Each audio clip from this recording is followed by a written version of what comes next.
안녕하십니까. 여러분들과 함께 부동산을 공부하는 놀라운 부동산 놀부입니다.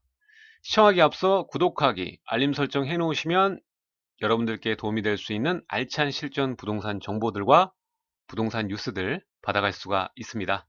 자, 오늘은 부동산 뉴스 시간으로 준비를 했습니다. 제목부터 볼 텐데 1주택자 양도세 강화, 집값 상승, 매물 잠김 신중해야, 이런 내용으로 준비가 되어 있는데, 현재 당정청을 중심으로 1주택자라도 서울 등 특정 지역의 주택을 소유할 경우 양도세율을 높이는 방안이 논의가 되면서 업계의 부작용이 클 것이라고 술렁이고 있다. 지금 827 대책이 나온 지 얼마 안 됐습니다. 그럼에도 불구하고 집값이 잡힐 기미가 보이질 않자 이제 투자 수요뿐만 아니라 실제 수요자인 1주택자와 무주택자들도 타겟이 돼서 집값에 영향을 조금이라도 줄 수 있는 그 원인을 차단하려고 하는 원인으로 분석이 되고 있습니다. 자, 정부의 1주택자 양도소득세 강화 전망에 업계가 술렁이고 있다. 집값 안정을 위해 추진했다던 과세 정책이 다주택자를 넘어 집 한 채를 소유한 1주택자로 선회하고 있어서다. 그래서 술렁이고 있다. 하지만 기대보다는 우려가 크다. 다주택자를 겨냥한 것과는 달리 1주택에 대한 조세 강화는 오히려 매물 잠김 부작용이 일어날 수가 있고, 이는 곧 집값 상승 등의 역효과가 발생할 수 있다는 전망이 우세하다. 자, 이거 보면은 이제 기존에는 다주택자를 겨냥해서 양도세 중과를 했었지 않습니까? 근데 어떻게 됐습니까? 이 분들이 집을 내놨습니까? 잠겼습니까? 잠겼죠.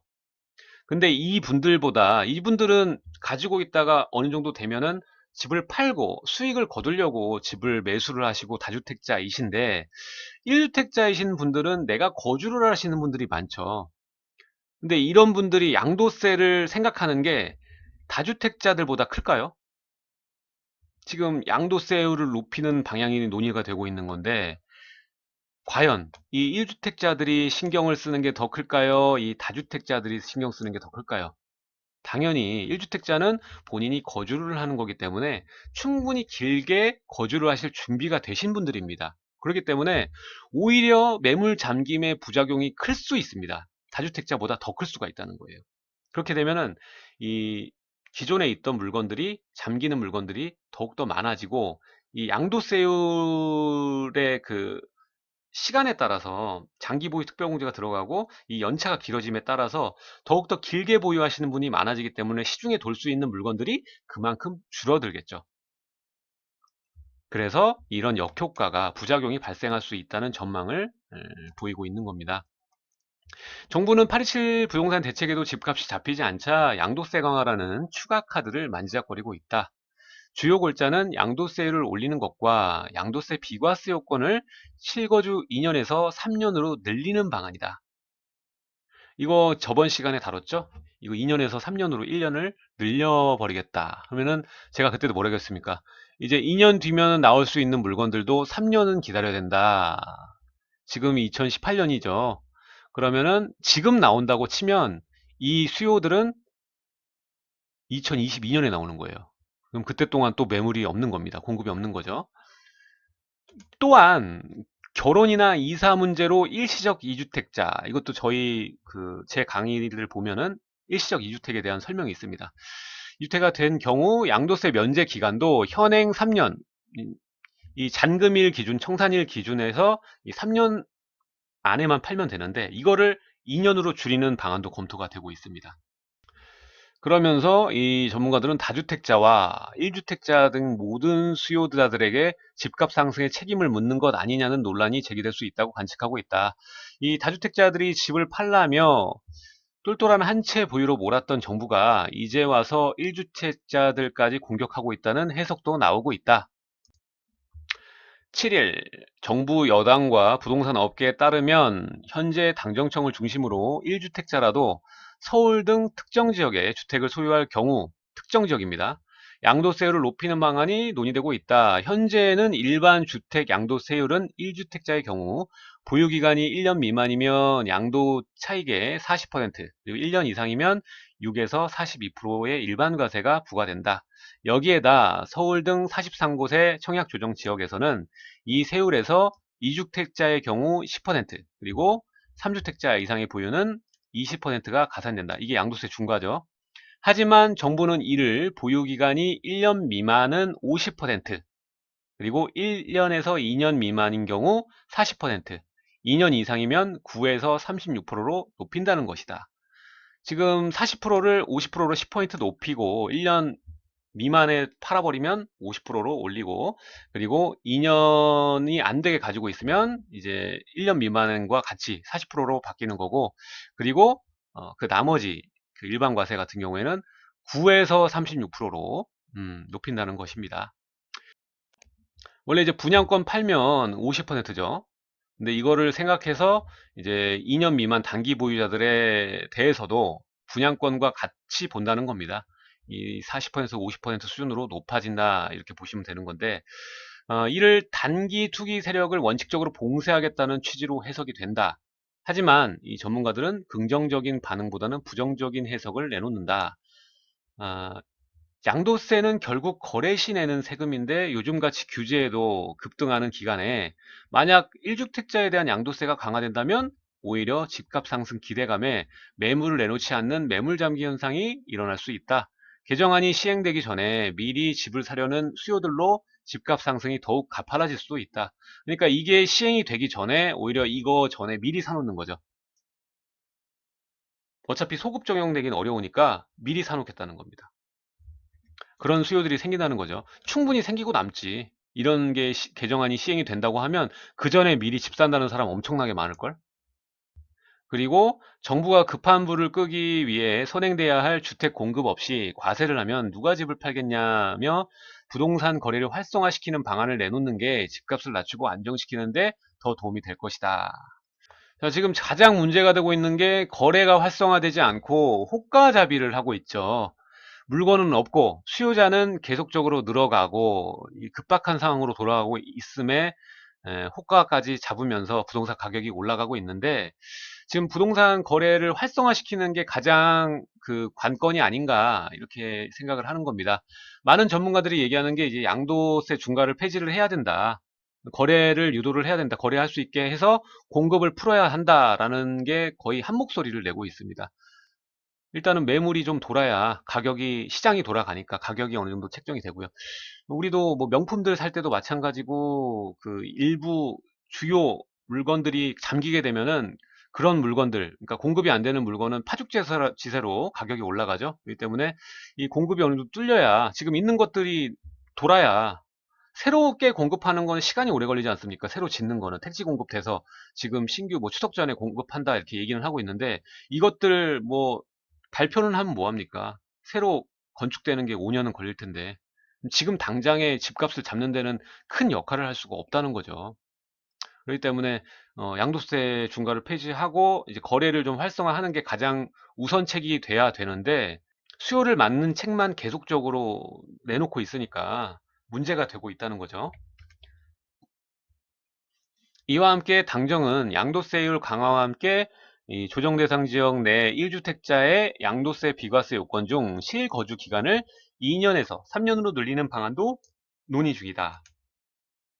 이와 함께 당정은 양도세 세율과 함께 현재 조정 대상 지역 내 1주택자의 양도세 비과 요건 중 실거주 기간을 2년에서 3년으로 늘리는 방안도 논의 중이다. 이것도 저번 시간에 했었고, 이 역시 단기 차익을 막을 수는 있지만, 단기적인 차익은 막을 수 있지만 집값 안정화에는 도움이 되지 않는다는 분석이다.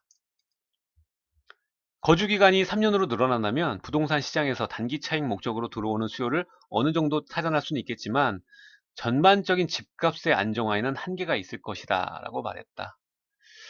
자, 여기서 저는 이 단기적 차익 목적으로 들어오는 수요를 차단할 수 있는 거는 이 2년에서 3년으로 늘리는 거, 이거 아닙니다. 이거는 이 단기적으로 팔목적으로 들어오시는 분이 쓰는 방법들이 아니거든요.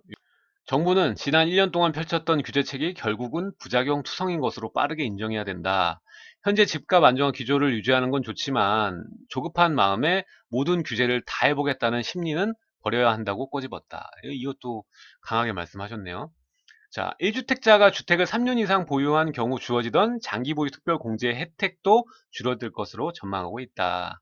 현재 1주택자는 주택을 3년 이상 보유하면 1년에 8%씩 10년 이상이면 최대 80포인트까지 양도세가 감면된다. 자, 또 여기서 또 어이없는 거 나옵니다. 이 조정 대상 지역 이상 되는 지역에 2년에서 3년의 실거주 기간을 채웠다. 그래서 비과세 요건을 갖추면 이거를 원래는 뭐 9억 이하는 100% 감면이었잖아요. 근데 이거를 100% 감면이 아니라 장기 보유 특별 공제의 최대 공제율만큼 적용한다는 겁니다. 그러니까 이 80%까지만 딱 해준다 이겁니다. 자, 오늘 내용들 정리를 하면 이 수요 억제책의 일환입니다. 보시면은 이 양도세 비과세 요건을 실거주 2년짜리를 3년으로 늘리는 방안 얘기하고 있다는 거고요. 그리고 일시적 2주택자의 경우에도 이 현행 이 3년 안에만 가면 그 면제가 됐었는데 이걸 2년으로 바꾼다는 내용도 검토 중에 있다. 그리고 1주택자들의 그 서울 및 특정 지역의 주택을 가지고 있을 경우 양도세율을 높이는 것 방안 논의되고 있는 거고, 그리고 이 주택을 3년 이상 보유했을 때 그 주어지던 장기 보유 특별공제 혜택도 줄어들 것으로 전망하고 있고, 이것도 검토 중인 거고요. 그리고 또 이 조정 대상 지역 안에 있는 과열 우려되는 곳에는 또 이 실거주 기간 채워서 양도세 비과세 요건을 갖추면은 원래 9억 이하는 비과세인데, 이거를 비과세로 하는 게 아니라 장기 보유 특별 공제 최대 공제율만큼만 적용을 하는 것까지 검토를 하고 있습니다. 지금 오늘 내용을 중점적으로 보면은 이전에 파리 대책은 다주택자와 투자 수요를 차단하기 위한 그런 안들이었습니다. 금융과 그리고 세율을 높이는 거였죠. 근데 이제 와서 파리 실태까지도 나왔고 보유세 개편안도 다 나왔는데 집값이 잡힐 기미가 보이지 않자 이제 1주택자들도 타겟으로 해서 세율을 높이고 그리고 기간을 줄이거나 늘리는 방향으로 해서 아예 이 매수 심리 자체를 억제를 하려는 요량으로 이 검토를 하고 있는 겁니다. 지금 오늘 말씀드린 이 세 가지만 해도 실로 엄청난 거죠. 이 집값이 올라간 책임이 사실 이 1주택자 애들에게도 있다고 생각을 하고 막는, 규제한다는 내용으로 풀이를 하시면 될 것 같습니다. 이것들은 지금 검토 중인 내용들이고 아직 뭐 확정된 것들, 그러니까 개정안으로 나온 것들은 아닙니다. 그렇지만 지금 정부에서 이런 것들을 논의한다는 것 자체가 좀 여러분들이 좀 알고 계셔야 될 것 같고, 이런 내용들을 알고 계셔야 또 매수 대응이라던가 매도 대응을 잘 하실 수가 있으니까 오늘 기사를 좀 뽑아서 준비를 했습니다. 오늘도 물어보는 분이 계셨고, 집을 그래서 지금 사야 됩니까? 말아야 됩니까? 물어보시는 분이 상당히 많습니다. 집값은 계속적으로 올라가고 있고 규제는 또 계속적으로 나오기 때문에 이것이 언젠가는 끝날 것 같고 뭐 내려갈 것도 같고 이런 심리들이 좀 작용을 하는 것 같습니다. 하지만 전 늘 얘기를 합니다. 여러분들이 실제 수요자이고 내가 거주하고 싶은 실수요가 강한 지역, 투자자들이 많이 몰린 지역이 아니라 내가 정말 자칫하면 서울에 내가 집을 살 수가 없겠구나라고 생각이 되시는 분들은 지금 언제든지 매수하셔도 됩니다. 다만 여러분들이 좀 알고 계셔야 될 게, 지금 이런 정책들 뉴스에는 나오지 않았지만 임대사업자 분들 같은 경우에도 이제 대출을 아예 안 나오게 막는 것들이 지금 얘기 중에 있습니다. 그래서 은행권에선 이미 얘기가 돌고 있어요. 이제 임대사업자들, 원래는 지금 투기지역 내에서 주택 담보대출 받으시면 대출이 안 나오기 때문에 임대사업자를 활용해서 대출을 받으셨거든요. 그러니까 투기지역에서도 임대사업자를 내면 대출을 많이 받을 수가 있었습니다. 그렇기 때문에 이런 부작용을 막고자 진즉에 했어야 되는 게 이제 논의가 되고 곧 될 전망입니다. 지금 금융권에 계신 분하고 얘기를 했는데 이제 임대사업자 대출이 아예 안 나올 수도 있습니다. 그러니까 요것들을 고려를 해서 낭패를 보지 마시고 이런 금융적인 부분이라던가 규제적인 부분들 정확히 계산하시고 투자에 나서셔야겠다 생각해 볼 수가 있겠습니다. 자, 오늘 내용은 여기까지 하도록 하고요. 내일도 여러분들께 도움이 될 수 있는 뉴스와 정보들 준비를 하도록 하겠습니다. 영상 좌측과 우측에 제가 했던 다른 영상들이 있으니까 시청 부탁드리도록 하고요. 가운데가 구독 버튼이니까 꼭 눌러주시기 바라겠습니다. 감사합니다.